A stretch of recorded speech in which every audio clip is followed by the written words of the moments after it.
अस्सलाम वालेकुम बिलादरी, क्या हाल है? ठीक ठाक हो? उम्मीद करें ना मेरे सारे भेड़ा बिरा ठीक ठाक हो। अल्लाह पाक सारे बिरावां दे माल जान इज़्ज़त आबरू हर शे दी हिफाजत फरमाए ते अल्लाह पाक सारे मुसलमानां दियां बच्चियां दे नसीब अच्छे फरमाए। अच्छा जनाब, साडे एक दोस्त दा सवाल है कि असां 100 भेद या 50 भेद, मेन मकसद है कि असां भेड़ां पूरा साल मकई दे सैले दे उत्ते क्या पाल सकते हैं? तो भाई बिल्कुल तुसां पाल सकते हो, ठीक हो गया।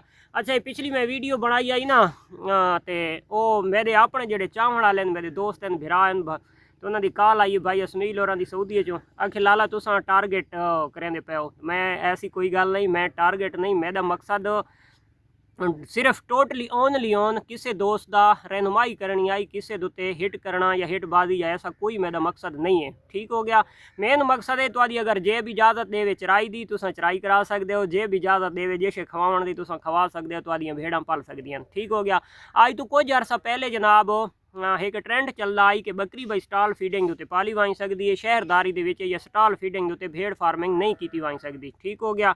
अच्छा उस टाइम असा चराई करवाते आसे, साढ़े कोल भी सिर्फ इतने ओनली ऑन चराई होंदी आई, इतनी जे भी इजाजत नहीं देंदी, इतने वसैल भी कोनन होंदे, और दूसरे नंबर दे चराई दुते असा ज़्यादातर शुरू दे फार्मिंग की है, ठीक है। हुण अल्लाह अलहमदुलिल्लाह अल्लाह दे करम निवाजी है, वसैल हैं, यानी कि आसू पासू ठेके शेके ते रकबे हैं, चारा वगैरह वसी काश्त है, मिसे शीसे का स्टाक बंदा ज़्यादा कर गया, तो इस वजह तू हुण चराई नूं सीधी पुछे तो मैं तंग आ गया चराई तो। जी चराई दी मैं नुकसान किए कि शायद के किसी फार्मर किए उसन, ठीक है। चराई मज़ा भी है, पर डे का जो अखराजात दे दें तो वह भी को नहीं आता, तो लेकिन जड़ा ना जिले साल का हिसाब करें ना, वो जितना अस बचाने ना, फर्द करो 2 लाख रुपए बचाने, 3 लाख रुपए के जानवर मार बाने, ठीक है। लेकिन जड़ा ना चराइयों के काफ़ी सारा फर्क होता है। इंशाल्लाह एक देड़ मैं टाइम कढ़ के एक पूरा एक टॉपिक इस चीज़ के डिस्कस करे सा भाई केड़ी चराई जी है तो वो जानवर को कुछ नहीं आती, और केड़ी चराई है जी जानवर को खराब करेंदी है, ठीक हो गया। अच्छा अज जनाब मैं अपने दोस्तों के नाल शेयर करन लगा कि साढ़े दोस्त का सवाल है कि भेड़ फार्मिंग क्या सिर्फ मकई के सैले उत्ते की वाई सकती है? तो भाई बिल्कुल की वाई सकती है, 365 दिन साल दे बिल्कुल तुम कर सकते हो। हाँ एक चीज़ विच मैं ऐड करे सा कि जेडे गर्मियां दे कम अज़ कम 3 तो 4 महीने हैं ना, ये 3 तो 4 महीने भेड़ की एक डिमांड होंगी है सब्ज़ चारे की। सब्ज़ चारा जड़ा ना भेड़ डिमांड करेंदी है, मंगती है, वरना जड़ा ना वो अपना पेट भी भर गिंदी है, सेहत भी मेनटेन रखेंदी है, हर शे होके रही है। लेकिन यह एक गर्म जानवर है, तो गर्म जानवर उदू असा जनाब पक्का मुसलसल स्टाल फीडिंग उत्ते रखें तो ये थोड़ा जिहा हीट करेंदी है, यानी कि तलखी नुमा करेंदी है। इसका भी हाल इस साल निकला पी है, क्योंकि जनाब असा टाइम तो पहले भेड़ों की कटिंग करवा दी है, उन्होंने वाल उतरवा देते हैं, या टाइम तो पहले असा उतार देते हैं। हल्के ये मौसम नहीं, भेड़ की जी कटिंग होंगी है 10वें तो 11वें महीने के उन्होंने कुतराई थी होंगी है, साल की 2 कुतराइयाँ थींदियां। असा जनाब इस साल एक तजर्बा करने वास्ते असा आज तो महीना डेढ़ पहले असा जानवरों की कुतराई करवा दी है, जी सारिया पिछलियां वीडियो दी तुम देख सकते हो। इस टाइम सारे फार्म के टोटल वालों की वूल उतरी हुई है और बिल्कुल रगड़ की उतरी हुई है। उस ये फायदा थी है, एक तो जानवर तलखी करना छोड़ गए, बहुत कम कर गए तलखी करना, और दूसरे नंबर दोते जानवर भेड़ जी है, तो भेड़ दी कोई दोस्त अगर आखे कि यार इस दूते वाल होवें तो ये जानवर मोटा लगता है, वाल होवें तो इस जानवर अच्छे पैसे वटे सी, वाल होसन तो ये जानवर फिट रहा सी, भाई बिल्कुल गलत ने। भेड़ उदा तो ग्रोथ करे सी, उदा तो छतरा ग्रोथ करे सी जदा उस जानवर दोते वाल कम हो सन, यानी कि उस जानवर को पसीना कम आ सी, उस गर्मी कम थी सी, ठीक हो गया। वो सब तो बेस्ट रहा सी जिस टाइम वो वाल कटी वैसे वो जानवर जनाब बिल्कुल बकरी की मिसाल बन वैसी।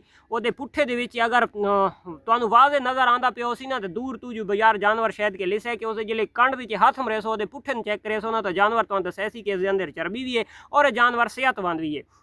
हुण आ गया गर्मी दे भाई, गर्मी दे विच 5वां महीना, 6वां महीना तो 7वां महीना, ठीक है, तो 8वां महीना, ये 4 महीने जड़े हैं ना, इन 4 महीना दे तुसा सब्ज़ चारा ऐड लाजमी करना है। एक टाइम बेशक कर गिनो, थोड़ा कर गिनो, ज़्यादा थी वने ज़्यादा कर गिनो, मेन मकसद है कि वो समझा मैं देना। वैसे तुसा सुबह शाम इन्होंने सैलेज गत्ती हो, नो प्रॉब्लम, खासन भी शौक नाल सारा कुछ ओके। इस चीज़ साल असा 2 ट्रालियां मंगवाइया, तुहानू पता हो सी कि असा चिकंदर दे सैलेज दियां, चिकंदर दे बल्ब से देने या चिकंदर का छिलका भी से देने फैक्ट्री दे विचों।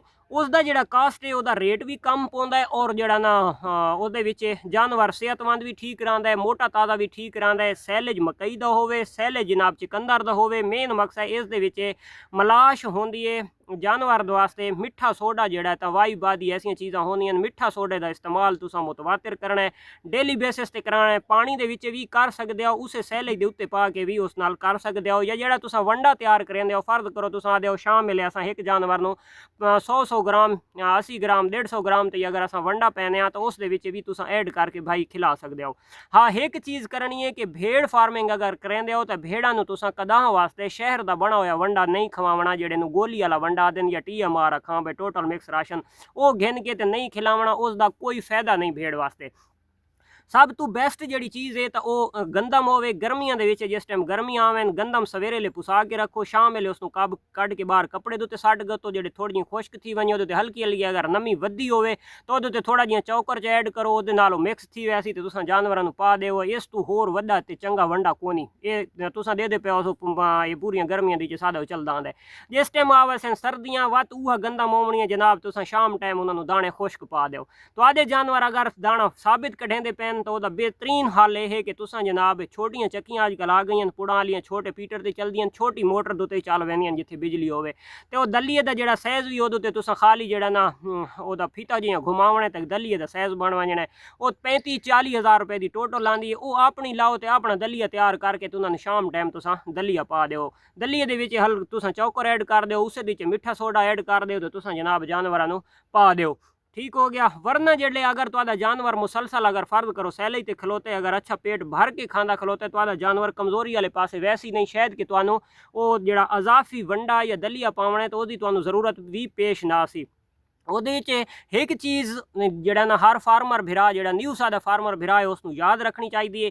भेड़ डिलीवर करेंदी है उसका बच्चा माँ तो साइड पर होना चाहिए, ये गल याद रखनी है। मुसलसल उसका बच्चा तले उस जानवर कमज़ोर थी होने, सेहतमंद नहीं रहना। और जो बच्चे की ग्रोथ होनी है वो पहले की निस्बत यानी कि साइड पर रखने नालों अगर मुसलसल तले रासी तो उस बच्चे की ग्रोथ इतनी अच्छी नहीं थी होनी, वो नॉर्मल थी होनी है। बच्चा साइड तो होवे उन्हें टाइम दे टाइम मिल्क पिलाओ, जिस टाइम मिल्क पीवना सी मिल्क भी ठोक के पीसी। और मेन मकसद है कि जी भेड़ हो सी वो टाइम दे टाइम मिल्क देसी तो वो अपना बच्चे नूं पिला के ते वत सकून करे सी। बार बार वो बच्चा तले वैसी तो जानवर कमज़ोर थी होने। अगली गल यह है कि जानवर का कदा वास्ते भेड़ दे विच हीट आती है बहुत जल्दी, यानी कि डिलीवर कर दी है फौरन क्रॉस हो वैंदी है। इस चीज़ नूं तुसां जनाब एक तो मौसम तुसां देख के उसनूं क्रॉसिंग करावनी है, या कम अज़ कम तुसां जनाब 40 दिहाड़े तो चाह के 90 डे तक वो क्रॉसिंग दे विच आंदी है। थोड़ा जिहा उसनूं अगर वक्फा दे गए तो वत भी बेनीफिट बहुत ज़बरदस्त है।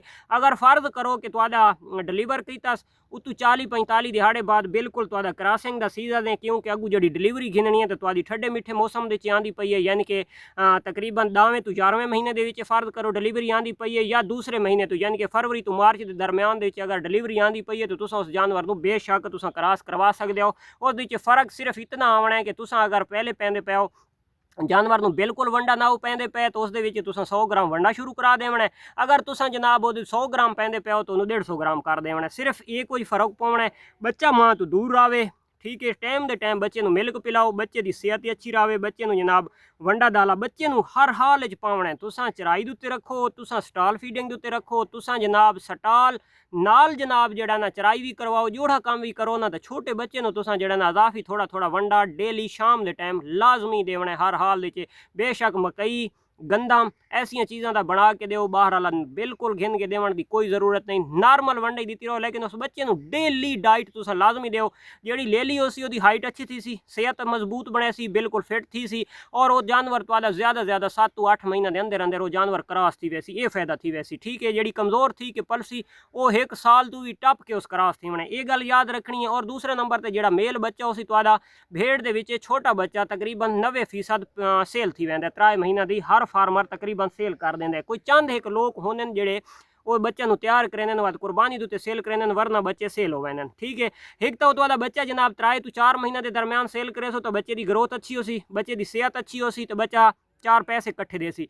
अगर तो असां जनाब बच्चा रखना भी चाहते हो तो मेन मकसद है जिस टाइम वो बुनियाद बेहतर हो सी, बुनियाद अच्छी हो सी तो इंशाअल्लाह बच्चा ग्रोथ भी अच्छी करे सी। ठीक है, होर जनाब अगर तो जहन दे विच होवे मेन मकसद है कि तुसां अगर स्टाल फीडिंग दे रखें हो तुसां एक ये आइडिया ला गिनो कि केड़ी चीज़ दे विच सानू फायदा है और केड़ी चीज़ सानू सस्ती पौंदी पई है। ठीक है, हुण सानू जनाब चिकंदर दा सैल जिथे बखर ते मियाँ अली दे इलाके दे विच लोकां नू पौंदा पिया 10 तो 12 रुपए किलो। ठीक है, घर दे विच पहुँच के शापर दे विच पैक थी वैंदा। ठीक है, ये सानू सस्ता पै गया। हुण अगर असां मकई वाला मंगवाने इत्थे बखर दे विच अगर उसनू मंगवाने तां सानू पौंदा 20 तो 22 रुपए किलो। तां सानू केड़ी शै दे विच फायदा 1 किलो नाल 10 रुपये बचदे पैन चिकंदर दे सैले विच असां पूरे साल दा स्टाक चिकंदर दा कर गिना। अगली गल ये है कि जेड़ा है ना साडे दोस्त रांदे पैन दूसरे इलाकों नीचे फैसलाबाद रांदे पैन कोई सरगोदे रांदा पिए कोई सहीवाल रांदा पिए जेड़े इलाके रांदा पिए अगर जेड़े इलाके दी मकई दा सैलेज दस्तियाब है अगू हुण मौसम भी आवन वाला है तो वो तुहानू उत्थे पौना पौंदा यानी कि रखा शखा के अगर धड़ नुमा बनाओ तो 10 तो 12 रुपए 13 रुपए किलो दे तुहादा स्टाक उत्थे रखा वैंदा है। ठीक है, अगर तुसां उस दियां गट्ठां बना के रखे सो तो वध तुहानू रुपया 2 रुपए 4 रुपये फालतू पै वैसी किलो दे नाल तां तुसां जनाब गट्ठां बना के रखनियां ये भी चीज़ मैं ऐड कीती वइयां। और दूसरे नंबर ते सादे वाले चारां नालू मिस्से नालू तुहानू वो सस्ता पै गया और दूसरे नंबर दे उत्ते बै चारां नालू भी तुहानू वो सस्ता पै गया तो तुसां खवा सकदे हो, नो प्रॉब्लम। एक चीज़ याद रखनी है, वहद एक मकई का सैलेज है इसनू जिले फंगस लग वजे खास कर उस सैलेज में फंगस लगती है जिहड़ा सैलेज धड़ दे विच आप फार्मर तैयार करके रखेंदा है। जिहड़ा तजर्बेकार बंदा है वो उस चीज़ नू कवर कर घेंदा है, जिहड़ा न्यू है तो उस को शायद कि वो नहीं काबू थिया वैंदा तो इस करके उस जानवर नू उसनू फंगस लग सी सैलेज नू वो जानवर नू डिस्टर्ब करे सी। इस चीज़ का ख्याल रखना है। भेड़ वास्ते तुसां जनाब की करना है कि जिंदे कोल भी सैलेज घिनना है वो तुसां पैक करवाना है, शापर दे जे पैक होवे और छोटी गाठ तुसां बनवानी है, वड्डी गाठ नहीं बनवानी।